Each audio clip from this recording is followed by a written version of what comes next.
Hey guys! In this video, I'm going to show you how to open a Revolut account using your phone.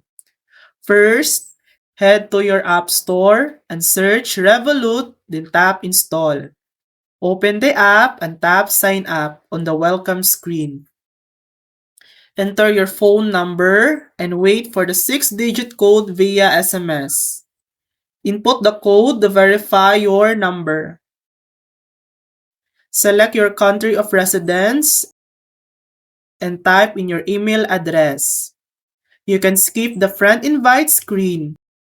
You might be placed on a wait list depending on your location.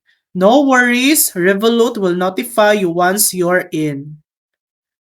And that's it. Your Revolut account setup is now complete.